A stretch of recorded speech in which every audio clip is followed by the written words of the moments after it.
இந்த செமினாரில் கலந்து கொண்டதுக்கு பிறகு தான் விளங்குது பெண்கள் விடயத்தில் நாம் இந்த ஆண் வர்க்கம் நிறைய தவறு செய்கின்றது. இந்த நவீன உலகம் ஒரு ஆண் வர்க்க உலகமாக மாற்றப்பட்டிருக்கிற இந்த ஃபீலிங்ஸ் எனக்கு உண்மையில் வந்துச்சு. பெண்கள் சம்பந்தமாக இஸ்லாம் எவ்வாறான நிலைப்பாடை கொண்டிருக்கின்ற விடயங்கள் குர்ஆன் சுன்னா அடிப்படையில் நாங்கள் நிறைய கலந்துரையாடினோம். ஒரு மிகவும் பிரயோசனமாக இருந்துச்சு இந்த செமினார். இந்த செமினாருக்கு பிறகு உண்மையிலே நான் நினைச்ச விடயம் நிறைய கற்கணும், வாசிக்கணும், ரீட் பண்ணணும். பெண்கள் சம்பந்தமாக இந்த துறையில் நிறைய ஆர்வம் செலுத்தணும் என்ற ஒரு மாற்றத்தை எனக்குள்ளே நான் ஏற்படுத்தி கொண்டேன். கிராமப்புற லைஃப் எடுத்துக்கொண்டால் முஸ்லீம் பெண்கள் நிறையவே அடிமைப்படுத்தப்பட்டு இருக்கிறார்கள். முஸ்லீம்கள் பெண்களுக்கு எவ்வாறான விடயத்தை இஸ்லாம் கொடுத்துருக்கிற இந்த விடயங்களை முஸ்லீம்கள் பெரும்பாலும் தெரிந்து கொள்ளாமல் இருக்கிறாங்க. அந்த அடிப்படையில் முஸ்லீம்கள் உண்மையிலே முஸ்லீம் பெண்மணிகளை நினச்சா ஒரு கவலை. அந்தளவுக்கு சில சந்தர்ப்பங்களில் சில விஷயங்கள் நடக்குதுன்றதை நான் ஃபீல் பண்ணுவேன்.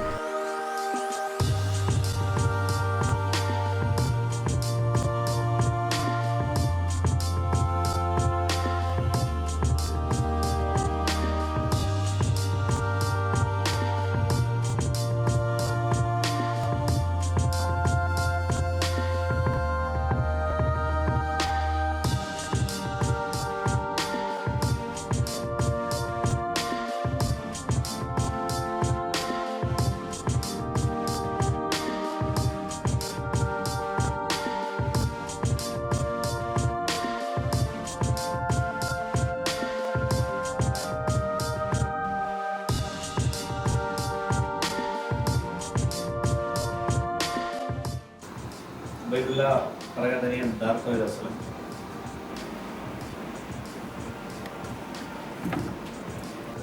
இஸ்லாத்தை பொறுத்தவரை அல்லாஹ் ஆணையும் பெண்ணையும் இருவரையுமே தனது பிரதிநிதியாக அனுப்பினான்.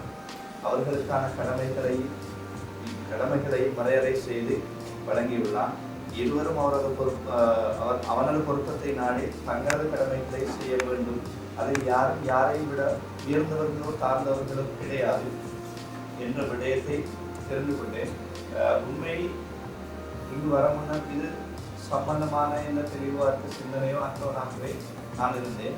இன்ஷா அல்லாஹ் இது தொடர்பான மேலும் மேலும் ஆராய வேண்டும் என்ற உணர்வு எனக்கு தோன்றுகிறது. தலைமைத்துவம் ஒவ்வொரு சந்தர்ப்பத்தில் மாறி இருக்குது. தலைவர் இல்லையா? ஆனால் இந்த யுத்தம் வரக்கூடாத அகல் யுத்தம் வரக்கூடிய லீடர்ஷிப் யாரும் கொடுத்தாங்க? சல்மான் ஃபார்சி. அது சொன்னாங்க ஒரு ஹதீஸ்ல வந்து அந்த ஒரு பெண் வந்து மரத்தில் யாருபாயின் சொல்லி கடைசியாக சொல்லுதாங்க.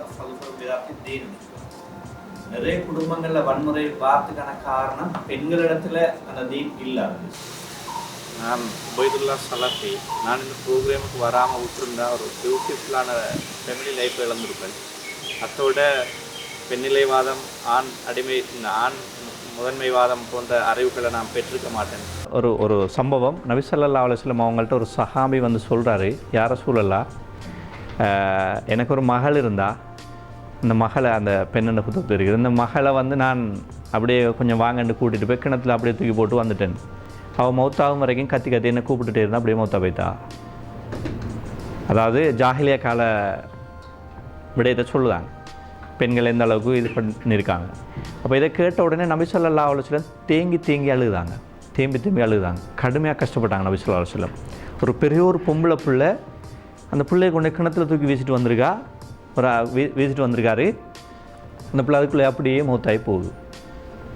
எப்படி ஒரு கலாச்சாரம்! நல்லொழுக்கம் உள்ள ஆண்களுக்கும் நல்லொழுக்கம் உள்ள பெண்கள், அதே போல் அது மாதிரி நிறைய விஷயங்களை சொல்லலாம். அந்த வசனம் தொடராக வருகிறது ஆண்கள் பெண்கள் சம்பந்தமாகவே. இப்போ ஆண்களை மட்டும் உயர்த்தி சொல்லியும் இல்லை, பெண்களை உயர்த்தி சொல்லியும் இல்லை, ரெண்டு சேமாக பார்த்துருக்காங்க அவனை தன்னை படைப்புன்னு சொல்லுங்க. இப்போ நடக்கிற பிரச்சனை என்னங்க? அப்படி மனைவி என்பது அந்த ரோலை இல்லாமாக்கினத்தால் அமெரிக்காவில் நடக்கிற பிரச்சனை. கூடுதலாக சூசைட் பண்ணது வீதம் அமெரிக்காவில் கூட. ஏன்னா அல்குர்ஆன் நல்லா சொல்றார், மனைவியை பற்றி சொல்லக்குள்ள நீங்கள் அவரிடத்துல அமைதி பெறுவது. ஒரு ஆணிடத்துல அமைதி பெறலாம். ஒரு விஷயத்தை நடைமுறைப்படுத்தும் போது எல்லாத்தையுமே பேசி கலந்து ஆலோசனை செஞ்சு ஒரு கூட்டமா சேர்ந்து பிள்ளைகளுக்கு முடிவு எடுக்க மாட்டாங்க. ஒரு தனிநபர் நேரம் கல்யாண முடிவுக்கு போவாங்க. ஒரு கூட்டமா சேர்ந்து ஒரு ஆலோசனை மசூரான்னு செய்த சந்தர்ப்பத்தில் அநேகமா பிழை வராது. குடும்பம் ஒன்றில் நடக்கிற வன்முறைகள், ஒரு மனைவிக்கு கணவன்கிடையில் கணவனால் மனைவிக்கு நடக்கிற வன்முறைகள், அதே போல் மாமியார் மருமகள் கொடுமைகள், அதே போல் இதுக்கிடையில் மாட்டுப்பட்டு அல்லலுறுகின்ற ஒரு மகள், இதான் எங்களை நாங்கள் அந்த எழுதினத்தை வாசித்து அதுக்குள்ளே தான் இந்த இதை கருவ அமைச்சோம். இப்படி தான் நாங்கள் எங்களோட நாடகம் போகும். நீங்கள் என்ன செய்யுங்க, உமாரியாவும் கிடையாது மாட்டி சாஜினா நாங்கள் முடியும். இந்த ஹோம்ஒர்க் ஹோம்ஒர்க்கும் கற்றுருக்காங்க. உம்மாட்ட போய் கேளு. நான் பெரிய பாண்டிக்காரன், எனக்கு இதில் இருக்கு, நானே ஃப்ரெண்டுன்னு சொல்லியிருக்கேன். உம்மாட்ட கேளு. உங்கள்கிட்ட கேட்டால் தான் அவருக்கும் டைம் இல்லை.